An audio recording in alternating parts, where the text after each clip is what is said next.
नमस्कार प्यारे बच्चों। आज हम पाठ 6 पहली बारिश भाषा अभ्यास का अभ्यास करने जा रहे हैं। दिए गए चित्र के आधार पर लिखिए कि कौन क्या कर रहा है। बेटा आपके सामने एक चित्र है, एक सीन दिया हुआ है जिसमें कुछ लोग दिखाए गए हैं, कुछ पशु भी हैं और मनुष्य भी हैं।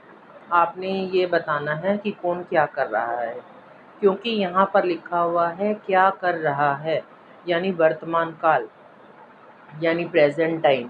तो आपने भी अपने सेंटेंस वर्तमान काल में बनाने हैं। पहली है राज मिस्त्री दीवार बना रहा है। दूसरा है गाय घास चबा रही है। झबरू कुत्ता आंखें मूंद कर लेटा है, या आप ये भी लिख सकते हैं झबरू कुत्ता सो रहा है। अम्मा दीदी के संग राशन लेने जा रही है। बच्चे आगे लिखा हुआ है जिन शब्दों से किसी काम के करने या होने का पता चले वे क्रिया शब्द कहलाते हैं।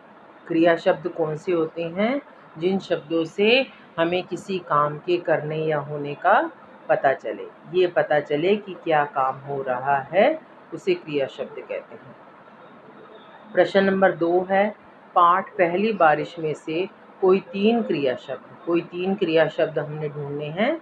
क्रिया शब्द का मतलब है काम वाले शब्द, जिनमें कोई काम हो रहा है, वो छांट कर यहाँ लिखने हैं।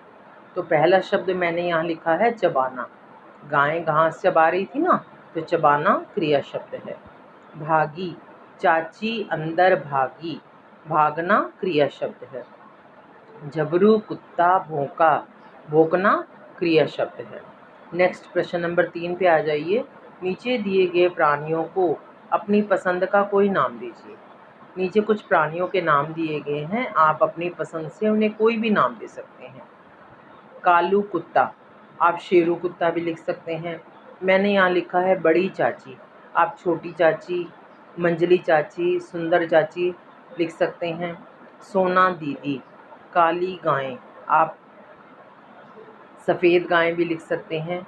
यानी आप अपनी इच्छा अनुसार इनसे मिलता जुलता कोई भी नाम रख सकते हैं। बसंती गाय भी रख सकते हैं, कोई भी नाम दे सकते हैं। प्रश्न नंबर 4 है बताइए नीचे दिए गए शब्दों को और क्या क्या कहते हैं, यानी इनके पर्यायवाची शब्द हमने ढूंढने हैं। चांद को, ये हमारे पास एक ब्लॉक दिया गया है जिसमें हमारे पास ऑप्शन दिए गए हैं। एग्ज़ाम में ये ऑप्शन नहीं आएंगे आपके पास, आपको खुद लर्न करके लिखने होंगे। पहला है चांद, चांद को हम शशि चंद्रमा कहते हैं। फूल, फूल को हम पुष्प और सुमन कहते हैं। पानी, पानी को जल और नीर कहते हैं। तालाब, तालाब को सरोवर और ताल कहते हैं। नेक्स्ट पेज पे आ जाइए बेटा। प्रश्न नंबर 5, नीचे दिए गए शब्दों में सही जगह पर चंद्र बिंदु लगाएं। हमें सही जगह पर चंद्र बिंदु लगाना है। बिना चंद्र बिंदु लगाए देखो ऊंचे बन रहा है, ऊंचे, लेकिन अगर हम इसके बीच में ऊ के ऊपर चांद बिंदु लगा देते हैं तो ये बन जाएगा ऊंचे, आंगन, माँ, झाड़ियाँ, दांत, मुंह। इस तरह से ये शब्द बन जाएंगे। प्रश्न नंबर 6 पर आ जाइए। नीचे दिए गए वाक्यों में मोटे काले शब्दों का लिंग बदलकर वाक्य पूरा कीजिए। लिंग क्या होता है बेटा, मैंने आपको करवा रखा है। जिन शब्दों से हमें शब्द के संज्ञा के लिंग का पता चले कि वो स्त्रीलिंग है या पुल्लिंग है, स्त्री जाति से बिलोंग करती है या पुरुष जाति से बिलोंग करता है। जिस शब्द से हमें लिंग का पता चले उन्हें लिंग कहते हैं। लिंग दो प्रकार के होते हैं, पुल्लिंग और स्त्रीलिंग। पुल्लिंग क्या होते हैं? जिस शब्द से हमें पुरुष जाति का बोध हो उसे पुल्लिंग, और जिस शब्द से हमें स्त्री जाति का बोध हो उसे स्त्रीलिंग कहते हैं। चूहा कागज कुतर रहा था और चूहिया उस पर झपट रही थी। गाय घास खा रही थी और बैल खड़ा था। मोर नाच रहा था और मोरनी दाना चुग रही थी। लड़की किताब पढ़ रही थी और लड़का गेंद से खेल रहा था। प्रश्न नंबर 7 है नीचे दिए गए शब्दों के वचन बदल कर लिखिए। वचन क्या होता है बेटा? जिस शब्द से हमें उसकी संख्या का ज्ञान हो, शब्द को पढ़कर हमें संख्या का ज्ञान हो उसे वचन कहते हैं। जब आप शब्द को पढ़ते हैं तो आपको पता चलता है कि वो एक है या एक से ज़्यादा है। जैसे नीचे लिखा हुआ है कपड़े, यानी एक से ज़्यादा।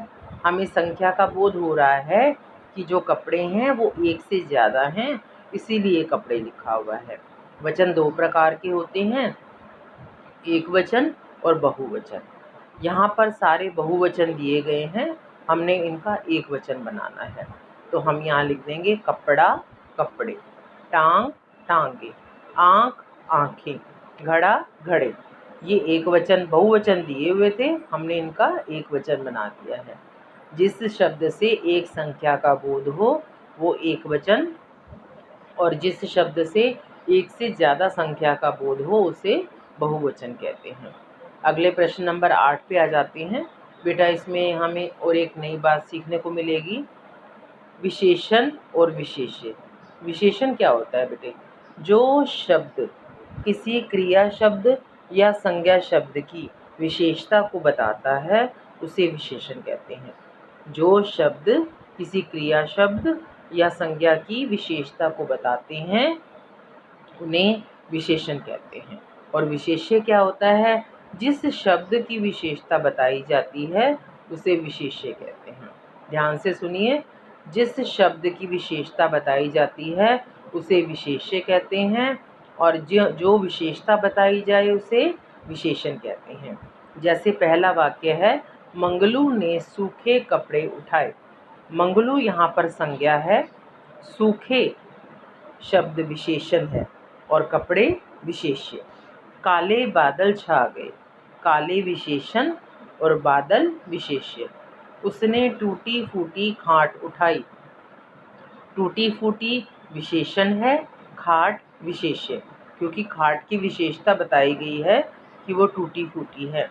जबरू ऊंचे सुर में भौंका। इसमें कुछ बच्चे कंफ्यूज भी हो जाते हैं। जबरू बच्चे कुत्ते का नाम है तो ये संज्ञा है, और भौंकना क्रिया है। यहाँ पर विशेष्य है सुर और विशेषण है ऊंचे, ऊंचे सुर में भौंका। प्रश्न नंबर 9 पर आ जाते हैं हम। नीचे दिए गए शब्दों के जोड़े यानी युग्म शब्द बनाइए। कई बार क्या होता है, हम एक शब्द के साथ दूसरा शब्द जोड़कर जिसका अर्थ उसके साथ ही निकलता है ऐसे शब्द युग्म बना देते हैं। जैसे हम आम तौर पे मान लीजिए डिनर के टाइम या लंच के टाइम आपके घर कोई आ जाए या फ़ोन आए तो वो क्या पूछेगा, और भाई खाना वाना हो गया? खाना शब्द है, वाना उसने साथ में जोड़ दिया है। इसी तरह से बूंदा बांदी, घास फूस, इधर उधर, लंबी चौड़ी, जल्दी जल्दी, धीरे धीरे। ठीक है बेटा। नेक्स्ट पेज पर इस तरह से ये शब्द युग्म बन जाते हैं जिनको हम अपनी आम भाषा में प्रयोग करते हैं। धन्यवाद।